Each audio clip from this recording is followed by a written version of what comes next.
My name is Diane Evans. I live in Guilderland, which is a suburb of Albany, and I consider myself a fiber artist.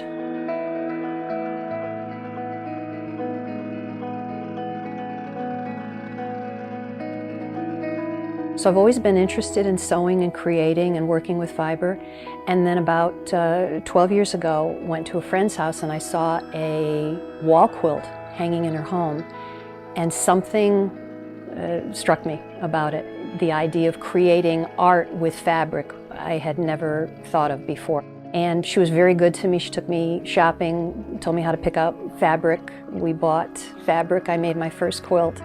Made a lot of mistakes, used a lot of wrong things. The pieces didn't quite fit together, but I made them fit. And then I had, everybody has the aha moment, or the time when they feel that something has really struck their heart. And I saw a picture of a quilt by a very famous quilt artist, Carol Fallard is her name. It was a groundbreaking quilt, and it was called Corona 2 Solar Eclipse. It was absolutely magnificent. I saw a picture of it in a book, and I said, that's what I want to do. And I found where she was giving classes. I took my first workshop from her and kept moving in that direction. I was hooked. I think that there are a lot of connections between art quilts and mathematics, at least the way I do them. There are so many different ways of approaching art. You can do it improvisationally, put a piece of fabric up on the wall and then cut pieces of fabric and put them up there until you see what you like.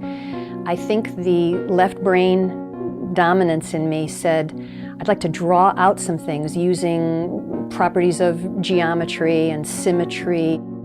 And I love things that radiate from the center and reflecting things.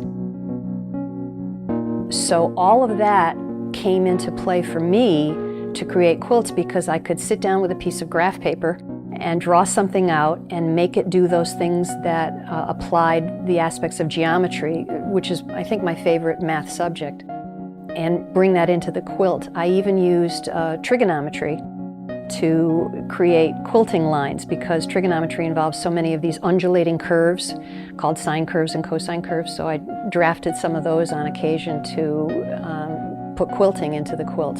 I think the tactile nature of fiber art attracted me to it. I also have never thought of myself as a painter.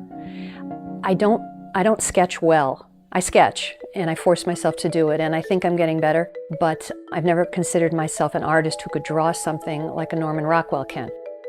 So the idea of taking fabric and making it look like patches of paint